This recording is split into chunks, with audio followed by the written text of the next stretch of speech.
I'm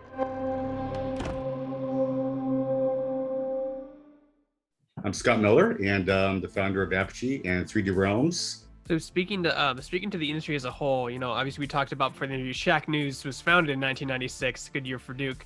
We're reflecting on the industry as a whole and as it was, and how it's changed since then. What are some of the development practices you used in 1996?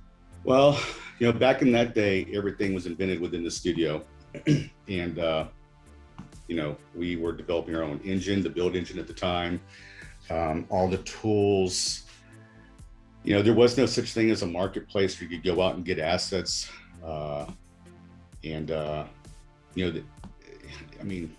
It's just such a different world now.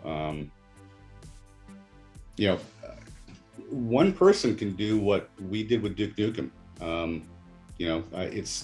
It's not that out of the question.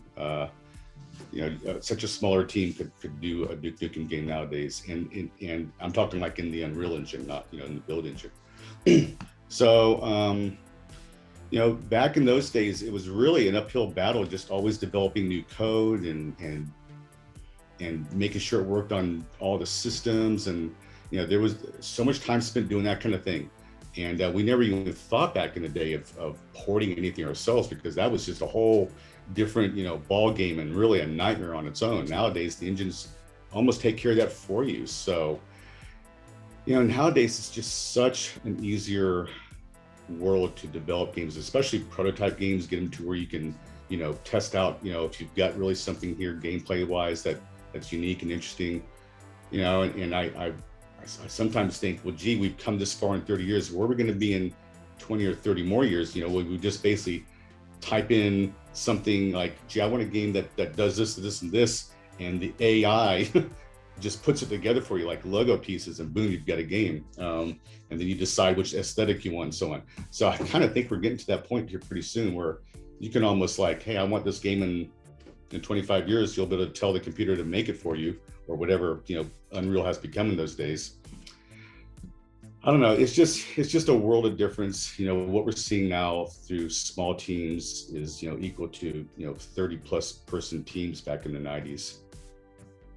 Yeah, speaking of that, are there any modern development practices you feel are superior than what you used 25 years ago? You mentioned having a market and engines being able to do everything enclosed, kind of. We've been using Discord as our project management system for many years now, and that allows everyone to basically work from home. And it's basically nowadays you can do everything at home. You don't need the office space. That's a big change. A lot of companies still do it, but I don't think it's really that necessary. At 3D Realms, we have, I think, over 150 people that work on various projects, and only about 8 of them are in a central office in Denmark. The rest all work through Discord and management tools like that.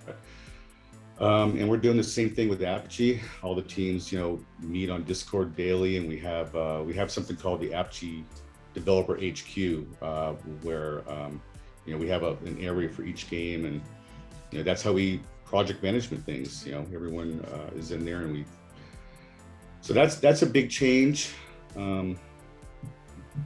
What are some trends over the past 25 years you remember as big steps forward in the industry? And that can be in terms of development, distribution, marketing, customer, community, stuff like that. What comes to mind?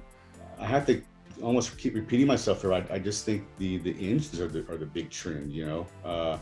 They just allow you to hit the ground running, and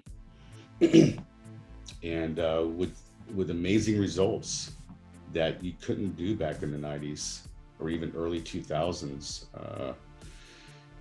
Someone could easily make, if you put a team of 5 people together for a year, you could do a game that's Half-Life quality. It just wouldn't be that hard, especially if you decided to kind of go with that sort of era of graphics, to where, and that's I guess that's a big trend also, is that, back in the 90s, it was always such a competition for who had the best graphics. It was that, it was always, oh, we can add these kind of shadows now, or we can add some voxels to the build engine, or we can add slopes to the build engine, or Carmack was always leading the way with his Doom engine, and then the Quake engine, and the Doom 3 engine, and back in those days, you felt like if you weren't cutting edge in some way graphically, then you just didn't stand a chance. Nowadays, that's not the case at all. Nowadays, we live in an era where it just doesn't really matter that much. It's all about it's more about gameplay. It's more about the actual experience and sort of the retro look and the pixelated look and so on. These are very viable aesthetics now for games, and people seem to love it. And if look at Minecraft, and there's just so many games out there that don't have the best graphics, yet they're doing fine. What do you feel when it comes to aspects as the industry as a whole?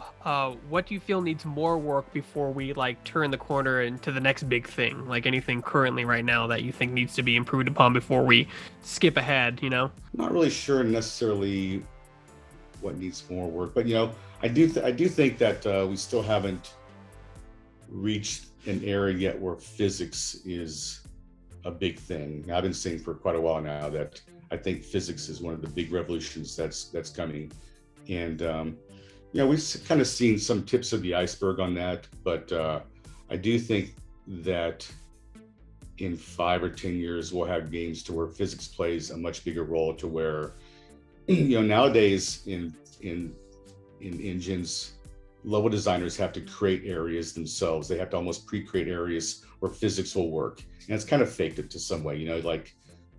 Like even back in Duke Nukem, we would have cracks in the wall in Duke Nukem 3D, and you hit that and it would explode. But all of that was already pre-designed to explode and so on. And we haven't really reached an era yet to where you can do that, just automatically through physics. Now, there are some voxel engines that are coming along that are kind of showcasing this to an extent. And that may be, that may be the sort of the tip of the iceberg of where we're going. And, once we get to that era, it really can change things. Imagine an FPS game to where, if you get a big enough weapon or a big enough, Thor hammer or who knows what, you can just crash your way through whatever you want. There might be certain materials like steel walls and stuff that will always be standing. But, imagine a game like Fortnite that, you can just totally raise the whole level by the end. Things are just destroyed, rocks. You can, if you got a big enough, rocket launcher, you can blast tunnels through mountains as a shortcut. And the level designers don't necessarily have to like pre-plan any of this. It's just built in to the level design itself, to the physics of the game. So I do think that's a coming era of games. So then the last question I have before something I want to ask you is there any chance, obviously you got Apogee back, you own it now, it's away from 3D Realms. Any chance of getting the Duke back and doing something new with him?